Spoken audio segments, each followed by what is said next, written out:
Le mardi 12 janvier 2010, à 16h45, un tremblement de terre d'une violence inouïe a dévasté la ville de Port-au-Prince, capitale d'Haïti, et tué plus de 250 000 personnes.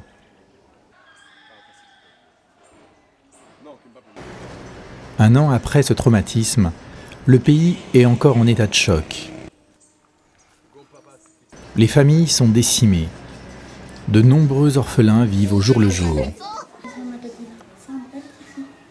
Les Haïtiens sont meurtris autant dans leur chair que dans leur cœur, et ils gardent en eux les traces de toutes les souffrances passées. Pour éviter de trop souffrir, ils se coupent de leurs émotions, comme s'ils vivaient à côté de leur corps, sans être totalement dedans pour éviter la douleur.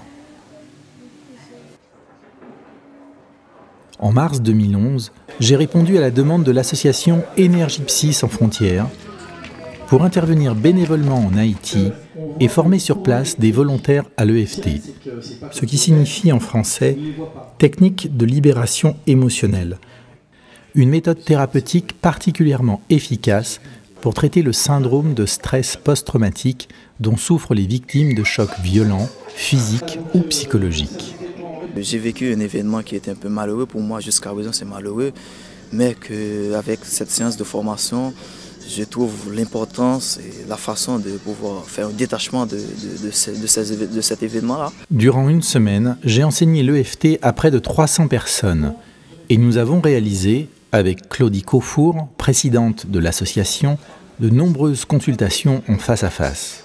Le séminaire s'est déroulé sous une tente car plusieurs participants ne pouvaient alors supporter d'être enfermés dans un bâtiment suite au traumatisme du tremblement de terre.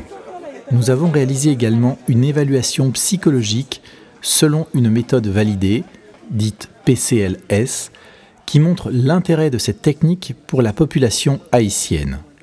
Quand vous êtes arrivés, on pensait qu'on allait affaire à des gens qui venaient avec une somme de science, mais on voit que vous avez la science et vous restez avec la simplicité, une simplicité étonnante. Voyez, et que vous avez travaillé avec nous et vous êtes adapté à la situation et moi je trouve que c'est formidable. En moyenne, le syndrome de stress post-traumatique a diminué de près de 60% pour le groupe, après seulement 3 séances collectives. L'EFT est une version émotionnelle de l'acupuncture qui se pratique sans aiguille, juste avec les doigts. L'EFT permet de réduire rapidement et de manière définitive les problèmes d'ordre émotionnel comme l'état de stress post-traumatique, mais aussi de traiter les deuils non résolus, la honte de soi, la culpabilité qui peut être ressentie par les survivants, mais aussi certaines douleurs chroniques, comme par exemple celle du membre fantôme. Le pied est dans le mur. J'ai eu ainsi l'occasion de travailler avec un jeune homme sur la douleur de la jambe droite qu'il a perdue durant le drame. C'est vrai que je suis resté 3 jours sous les décombres, 3 jours la jambe dans le mur. Vous vous rappelez du moment où ça a commencé à trembler? Oui, ça a commencé à trembler pendant que je ne savais pas que c'était un tremblement de terre. Au début, je sens qu'il y a des picotements dans le visage, des picotements qui me disent bon, il y a quelque chose qui est en train de sortir, de partir dans des endroits comme ça. Je voyais avant la dépendance des médicaments. Je me cachais derrière des médicaments pour trouver la disparition de la douleur, mais chose qui n'arrivait pas vraiment. En travaillant hier et jusqu'à aujourd'hui, je vois que ça diminue considérablement. Nous avons également travaillé avec les enfants de 2 orphelinats afin de leur permettre de raconter leur histoire et de calmer leurs peurs et leurs angoisses qui se manifestent la nuit.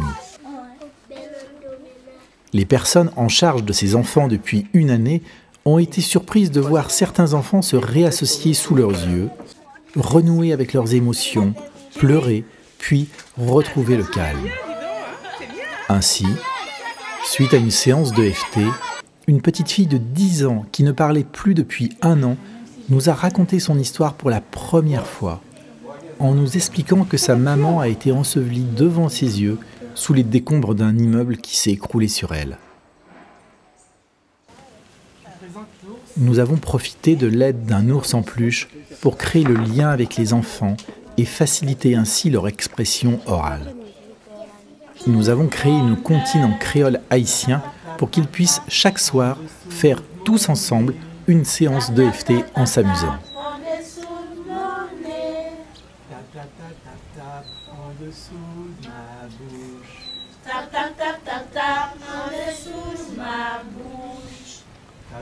En Haïti, l'ampleur de la tâche est immense. Il reste de très nombreuses personnes à aider et à former sur place, psychologues, soignants et particuliers, afin de développer les thérapies énergétiques telles que l'EFT. Il faut revenir et même revenir encore. Voyez, on va vous inviter constamment, on va même vous déranger en vous invitant constamment. Alors si vous avez du temps dans votre agenda, vous viendrez et puis ça fera le bonheur de tout le monde. Je suis très content. Bravo les enfants. Retrouvez-nous au sein de l'association Énergie Psy sans frontières.